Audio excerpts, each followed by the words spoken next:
So something that should be common knowledge at this point is that I'm a Brooklyn Nets fan. So whenever the two teams play on the same night, it's absolute hell for me because I'm being compensated for the Nets Republic stuff, but this shit I just kind of do for free.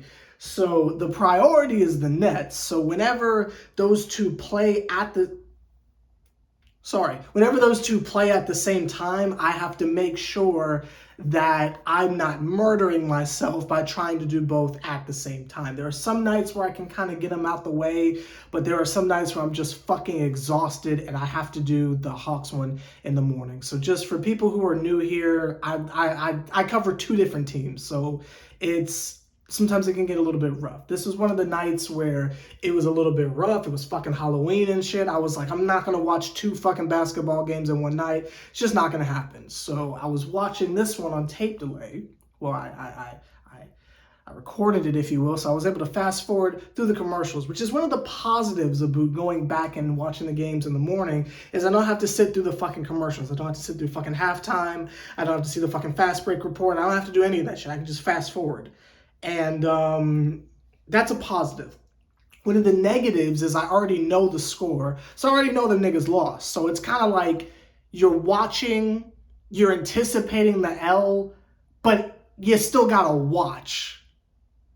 You feel me? So there's positives and negatives. The obvious negative is you're going into the game knowing that they fucking lost and there's no surprises there. And I'll say the end of the second quarter, I'd say the beginning and end of the third quarter-ish is where the game was competitive. Outside of that, it was just us getting our ass beat. And it was not fun. It was not pleasurable. I can think of a bunch of other ways I could have spent my morning other than watching that bullshit. They was just getting their ass whipped. And there's no cute way to go about it. There's no nice way to say, oh, well, it was bad. No. They were just getting fucked up the whole night. And it was to fucking Toronto. You know what I mean? It wasn't like it was like the Warriors or some shit like that. It wasn't like we ran up against the Cavs or something, which fuck the Cavs, but it's not like we ran up against the Cavs or the Celtics or something like that. It was the fucking Raptors without Fred VanVleet at that. I couldn't even tell you who their point guard was. We was just getting fucked up. And it was because everyone on that team has the length. Everyone's got the goddamn size. Kevin Durant says it's a wings league. Well, it clearly was last night because we were getting clamped the fat fuck up by a bunch of dudes whose names I can't pronounce, I'll be honest with you. Niggas was just putting the clamps on us. Trey had a miserable night. I'm not even going to look at the box score because I don't want to know how much that motherfucker scored. It could not have been that much. DeJounte Murray had a better night, ish, I guess. Would have liked to see him be just a tad bit more aggressive, especially when Trey is struggling so much, but it is what it is. John Collins on paper had a good game, but towards the end, it was almost like they were targeting him on the defensive end, like, hey, let's just get a quick foul and fucking drive at John Collins or whatever. So on paper, it'll say he had a good game, but I didn't really see much contribution on the defensive end, which is where we rely on him. He had the cool lob at the beginning of the game, but that's not gonna win a fucking game. It's just a cool possession, and there's like 500 possessions in a game, so it's like, okay, well, that one time where he had that one dunk, that was cool, but that's not gonna be enough. It's cool for the highlight packages at the end of the year, but it's not gonna get the fucking job done. I thought Hunter played okay. I think his offense comes through in really random spurts. Like sometimes he'll just be unconscious for like a half of a quarter, and then we just don't hear from the nigga for the rest of the game. So I didn't really see much there. Clint Capella, I don't even remember him being out there, I'll be quite honest with you. That's how much of a meh festival he had. Okongwu had some memorable moments. Hopefully his shoulder's okay. Jalen played. Is it Jalen or Jaden? Jalen? I think it's Jalen. Jalen Johnson. I think it's Jalen Johnson. It's either Jaden or Jalen. I think it's Jalen Johnson. He played okay, I guess. I suppose.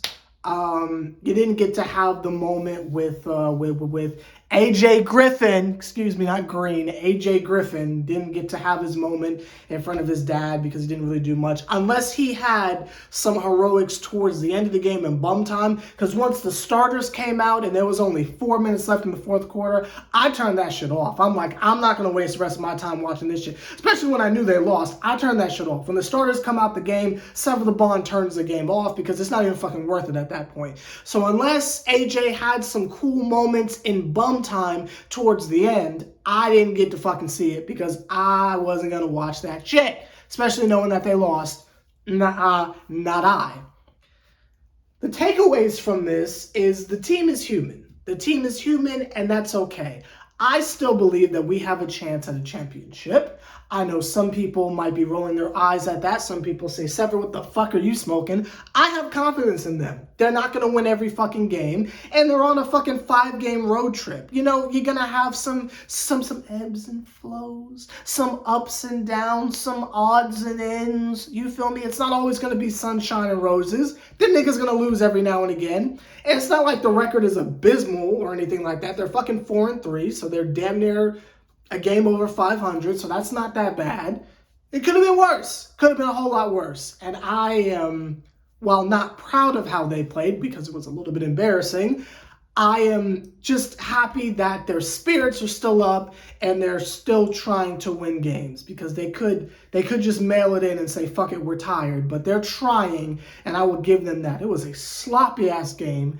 Hella turnovers, but again, I think they're just tired. They just want to go home, and that's cool. Shout out to them. We just need them to wake the fuck up because we're going to play the Knicks tomorrow, and I will not be embarrassed. I will absolutely not be embarrassed by that.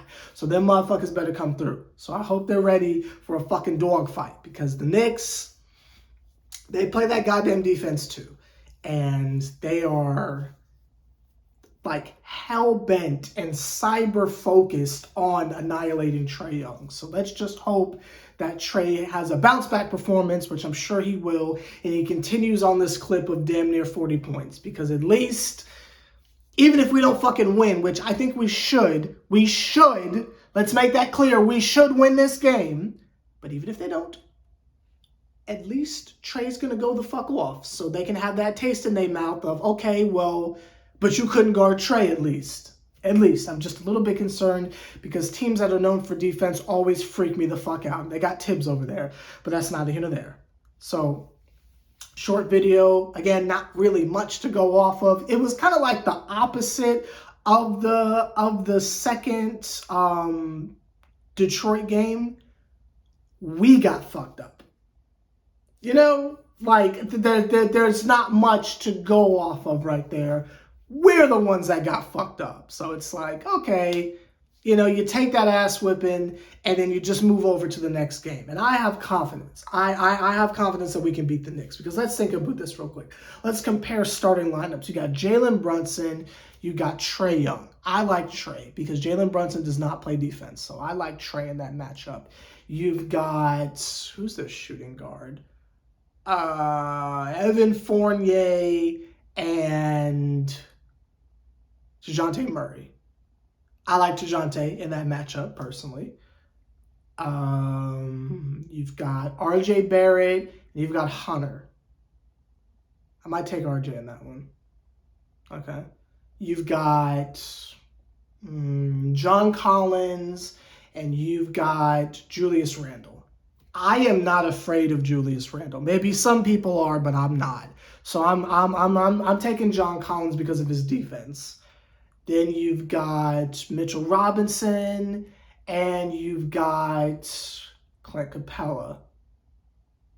I'm taking Clint. He's got more size. He's got more muscles. He's going to fuck that nigga up in the paint. So I am not concerned. I think we'll be fine. I think the situation will handle itself, and I'm choosing to be a positive P to boot this. So hopefully we bounce back from this ass whipping and we fuck up the Knicks tomorrow. So here's to fucking up the Knicks. Cling, cling, glug, glug. Happy November, by the way. Hopefully your October was dope. It's first of the month, by the way, so get ready to pay that fucking rent. But that's not here or there. I'll see you motherfuckers tomorrow. You're on Hoodie Fish. I'm Sever the Bond.